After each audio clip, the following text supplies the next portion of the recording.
Hello students, welcome to Gate Smashers. आज की इस वीडियो में एक्सप्लेन करने जा रहा हूँ what is SDT and what are the applications of SDT. तो गाइज हम लोग अब एंटर कर चुके हैं third phase of the compiler, that is semantic analysis phase. तो गाइज फटाफट से वीडियो को लाइक कर दें, चैनल को सब्सक्राइब करें अगर अभी तक आपने नहीं किया, and please press the bell button ताकि आपको सारी लेटेस्ट नोटिफिकेशंस मिलती रहे। तो चलिए स्टार्ट करते हैं।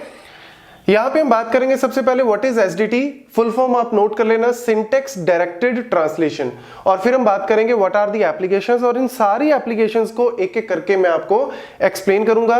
तो मैं आपको बता दूं सबसे पहले हम कौन से फेज में एंटर कर चुके हैं। थर्ड फेज में एंटर कर चुके हैं जिसको बोलते हैं सिमेंटिक एनालिसिस फेज, जहां पे हम चेक करते हैं मीनिंग, जहां पे हम चेक करते हैं logic of the particular problem. तो यहां पे अगर आपसे पूछते हैं सबसे पहले कि सिमेंटिक एनालिसिस फेज में हमारा जो इनपुट क्या जाती है, इनपुट क्या जाएगी, क्या इनपुट जाएगी, पार्स ट्री जाएगी। क्यों? क्योंकि इससे ऊपर वाला फेज कौन सा है, इससे ऊपर वाला फेज था सिंटेक्स एनालिसिस, और सिंटेक्स एनालिसिस की आउटपुट क्या होती है, पार्स ट्री। तो पार्स ट्री इसमें क्या होती है, इवैल्यूएट होती है, और इवैल्यूएट होने के बाद इसकी आउटपुट क्या बनती है, एनोटेटेड पार्स ट्री। ठीक है ना। एनोटेट का मतलब क्या होता है, बेसिकली एनोटेट पार्स ट्री का मतलब है कि यार पार्स ट्री, इसकी आउटपुट भी पार्स ट्री है, लेकिन एनोटेट का मतलब क्या है ना, हम ग्रामर के रूल्स के साथ कुछ एक्स्ट्रा टेक्स्ट कमेंट टाइप कुछ एक्स्ट्रा ऐड करते हैं जो हमें हेल्प करता है उसको इवैल्यूएट करने में। इवन इससे जो नेक्स्ट फेज है ना, इंटरमीडिएट कोड जनरेट, उसमें भी ये क्या करता है, हेल्प करता है। तो एक्चुअल में अब ये फॉर्मूला आपको क्लियर होगा। ग्रामर तो हम ऑलरेडी डिस्कस कर चुके हैं, कॉन्टेक्स्ट फ्री ग्रामर के बारे में हमने सिंटेक्स एनालिसिस फेज में बात की, पूरी की पूरी parsing, each and every point जो है वो वहां पे डिस्कस किया, टॉप डाउन बॉटम अप। अब उस ग्रामर के साथ हमने क्या लगा देना है, सिमेंटिक रूल्स लगा देने हैं, और इन दोनों के कॉम्बिनेशन को हम क्या बोलते हैं, एसडीटी बोलते हैं। तो ये थ्योरी में अगर आपको क्वेश्चन आता है कॉलेज यूनिवर्सिटी एग्जाम में, तो आप ये सारी कहानी वहां पे लिख सकते हो। और अगर आपको लाइक कॉम्पिटिटिव एग्जाम में क्वेश्चन आता है तो वो वहां पे सिंपल से लेवल का क्वेश्चन आता है जहां पे आपको पूरा का पूरा ग्रामर विद रूल्स दिया होगा, उसको इवैल्यूएट करना है, इनपुट दी होगी, उसके कॉरस्पॉन्डिंग आउटपुट कैलकुलेट करनी है। आपको सारे एस्पेक्ट जो है वो एक एक करके मैं कंप्लीट करवाऊंगा। तो देखो सबसे पहले अगर हम बात करें एप्लीकेशंस की, तो एप्लीकेशन देखो, executing the arithmetic expression. Arithmetic expression दिया होगा आपको, ग्रामर दी हुई है, रूल दिए हुए, उसके अकॉर्डिंग आपको उसको इवैल्यूएट करना है, उसको एग्जीक्यूट करना है। Infix to postfix, infix to prefix, binary to decimal and vice versa also.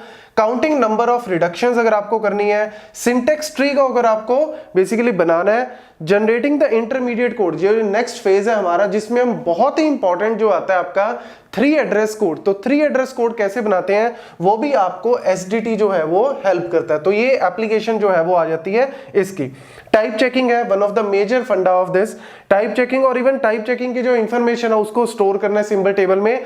ये सारे मेजरली काम जो है वो कौन करता है, इस फेज में, सिमेंटिक एनालिसिस फेज में हम करते हैं। और कौन हेल्प करता है, एसडीटी वहां पे हेल्प करता है। तो देखो अभी तक आपने इतना पोर्शन तो देख ही रखा है, आपने इतना पोर्शन तो ऑलरेडी देख रखा होगा, क्योंकि इससे पहले हमने इतनी ग्रामर्स के बारे में डिस्कस किया, तो वहां पे आपको ये तो ऑलरेडी क्लियर ही होगा।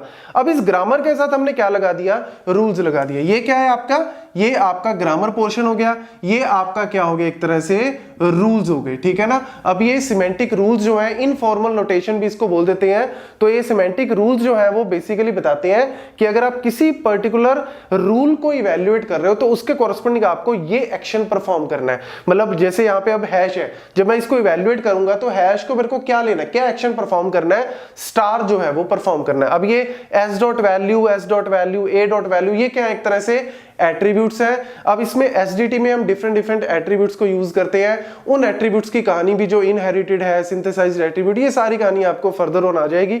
तो यहाँ पे जस्ट एक बेसिक इंट्रोडक्शन आपको बता रहा हूं। तो देखो आपको इस तरीके के क्वेश्चंस आ जाते हैं कि आपको स्ट्रिंग दी हुई है, आउटपुट बताओ। ये आपको ग्रामर दी हुई है, रूल्स दिए हुए हैं, ये इनपुट दी हुई है, आउटपुट बताओ। तो इस तरीके के अगर क्वेश्चन आपको करने हैं तो देखो जब भी करना है ना आपको इस टाइप का क्वेश्चन, तो जो स्ट्रिंग आपको दी है ना उस स्ट्रिंग के अकॉर्डिंग पहले आप पार्स ट्री बना लो, और पार्स ट्री बनाने के बाद आप जो रूल्स दिए हुए हैं उन रूल्स को यूज करके उसको इवैल्यूएट कर लो। तो मैं एक सिंपल से एग्जांपल से आपको यहां पे बता रहा हूं। तो s गोज टू क्या बन जाएगा, s हैश एंड a। ठीक है, s गोज टू क्या है, s हैश एंड a। अब इस a से आगे मैं ये वाला रूल लिख देता हूं, इस a से आगे मैंने बना दिया a एम%, ये वाला जो सिंबल है, और फिर फाइनली मेरा बन गया क्या, b। ठीक है, अब ये देखो मेरे को यहाँ पे 5, अब इस s की जगह मैंने क्या पुट कर दिया, a पुट कर दिया, उस a की जगह मैंने क्या पुट कर दिया, b पुट कर दिया, और b की जगह मैंने क्या पुट कर दिया, id। ठीक है, अब इस id क्या है, टर्मिनल, अब इस id की जो l वैल्यू मतलब जो लेक्सिकल वैल्यू है वो क्या है यहाँ पे 5। ठीक है, तो ये 5 हमारे पास यहाँ से आ जाएगी। अब इस a की जगह मैंने फिर वही इवैल्यूएट, यहाँ पे a से मैंने इस रूल के अकॉर्डिंग मैंने b पुट कर दिया, और इस रूल के अकॉर्डिंग b की जगह id पुट कर दिया, और id में मैंने लेक्सिकल वैल्यू क्या डाल दी, 3। ऐसे ही अगर हम बात करें b की, तो b में बेसिकली हमने क्या कर दिया, सीधा id डाल दी, और id में हमारे पास जो लेक्सिकल वैल्यू है वो हमारे पास कितनी दी हुई है, 4। ठीक है, तो इस तरीके से हम बेसिकली इसको यूज कर सकते हैं। अब हैश, अगर हम बात करें हैश की, तो हैश को हम क्या लेके चल रहे हैं, हैश को हम स्टार की तरह कंसीडर कर रहे हैं, मल्टीप्लिकेशन सिंबल, और एम्परसेंड वाले को हम क्या ले रहे हैं, प्लस ले रहे हैं। तो इस तरीके से हम एक पार्स ट्री बना लेते हैं, और फिर उसको हम क्या करते हैं, इवैल्यूएट करते हैं। आगे आगे आपको और एग्जांपल से इसकी क्लैरिटी होगी। तो ये आपका 5 मल्टीप्लीकेशन 3 प्लस 4 जो है वो बन जाएगा। तो इसको आप इवैल्यूएट करोगे तो ये 15 प्लस 4 19 आपका आंसर आ जाएगा। तो ये बेसिक सा एक फंडा है कि कैसे हम इसको इवैल्यूएट करते हैं, कैसे हम एक्शंस को परफॉर्म करते हैं। अब हम नेक्स्ट वीडियो में देखेंगे कि टॉप डाउन अप्रोच क्या होती है, बॉटम अप अप्रोच क्या होती है। अगर हमें कोई भी एसडीटी दी होगी, इनपुट दी होगा, तो उसको आउटपुट में कैसे कन्वर्ट करना है। So this is all about the basic introduction of SDT. Thank you.